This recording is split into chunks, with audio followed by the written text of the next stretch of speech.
یادوم دیبا په یو دشت او په بیابان او په ریګستاني ځمکه کې پیدا کېږي. دویمه نشاني دا ده دی به بیا دغه کلی پرېږدي او یو داسې ځای ته به دی هجرت کوي چې هلته کې به کجوري او د هغې باغونه ډېر زیات وي. درېیمه نښه یې دا ده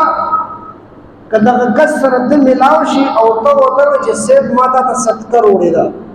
وا بخلي درنه خو خوري به نه استعمالوي به نه. ولې انبیا کرامو ته صدقه الله حرامه کړې وه. ولې حرامه وه؟ ولې چې انبیا کرام خلقو ته د صدقې ترغیب ورکوي چې تاسو د الله په نامه صدقه ورکوئ او چې په خپل یې خوري نو بیا به خلق وایي د ځان لپاره یې اخلي ځکه پې الله بنده کړی نو صدقه به دې اخلي خو خوري به نه استعمالوي به نه. څلورمه نښه یې دا ده چې دې تحفه که دې وله ورکړه تحفه ډالۍ دې به هغه قبلوي. صدقه او په تحفه کې فرق دی. صدقه چې ملاویږي هغه انسان په دې سوچ باندې ورکوي چې دا کوم کس ته صدقه ورکوم دی مانه کمتر دی او د الله د رضا لپاره یې ورکوم. او تحفه چې ملاویږي عام طور سره نو دا په دې طور خلک ورکوي چې دا فلانی سړی ډېر غټ سړی دی او دله ورځم نو ځان سره به یو تحفه اوسم شاید که زما دا کار دی وکړي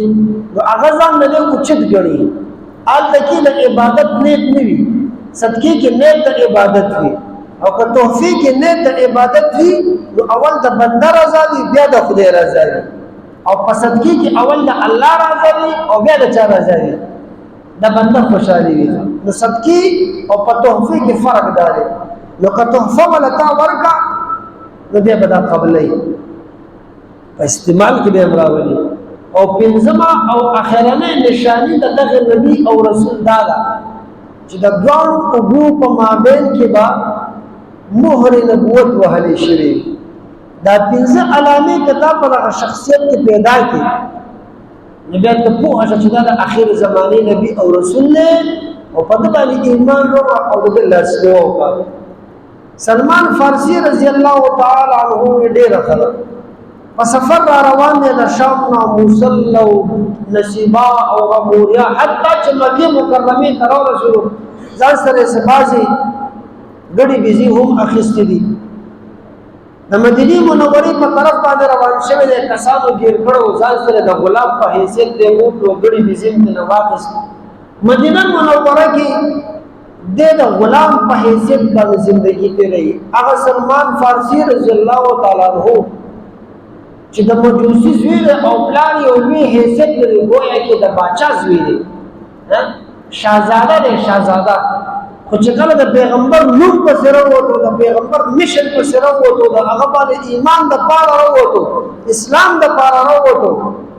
نو بیا ته نه څه جوړ شو بیا ته نه غلام جوړ شو بیا ته نه غلام جوړ شو. مدینه منوره کې لګیا دی د غلام په حیثیت سره شپې ورځې سبا کوي. حتی دی وایي ورځو کې یو ورځ وه زه بوټې ته ختلی وم سلمان فارسي صاحب وایي او زما چې کوم آقا دی د هغه رور راغو په منډه منډه راغو او رور له آواز وکړو چې یا زما روره د اخرې زمانې نبي مکې نه مدینې منورې ته راغلو ماشومان لارې ته راوتي دي او نارې ورته لګوي طلع البدر علینا وجب الشکر علینا او ماشومان ورته دف بجاوي او دغه اشعار ورته وایي. سلمان فارسي صاحب وایي زما غوږ ته خبره راغله چې د اخرې زمانې نبي او چېرته راغلو مدینې منورې ته ما ته د خپل پادري خبر غوږونو ته رایاده شوه چې ما ته خپل صاحب ویلي چې دا به داسې شخصیت وي چې دی به پیدا کېږي په ریګستاني علاقه کې او هجرت به داسې ځمکې ته کوي داسې خاورې ته به کوي چې هلته به تش د کجورو باغونه وي او په مدینه منوره کې خو د کجورو باغونه ډېر زیاده دي. نو ډېر خوشحاله شوم ما چې خدای د چا مې دومره انتظار کړی دی هغه شخصیت راغلو اړو پوهه نه شوم او د بوټي نه مې راټوک د کجورو د بوټي نه مې ټوک وم. وایي ما د ده د آقا د ورور ته ویلې چې څوک راغل ما ته لږ ته بیا ووایه وی په دغه ټیم کې زه آقا ونیوم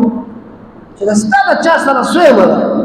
ته خو غلام سړی غلام اوسه او ما دې پړکه موښکو او سلمان فارسي صاحب وایي والله د پړک په درد باندې نه پوهه شوې ښه ولې چې د پیغمبر په عشق کې مې ټوپ وهلی دی ښه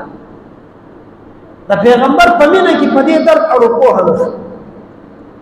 ما ورته صاحب د ستا ټول کار به ختموم بیا به دې سره ملاقات کوم ټول کار مې د آقا ختم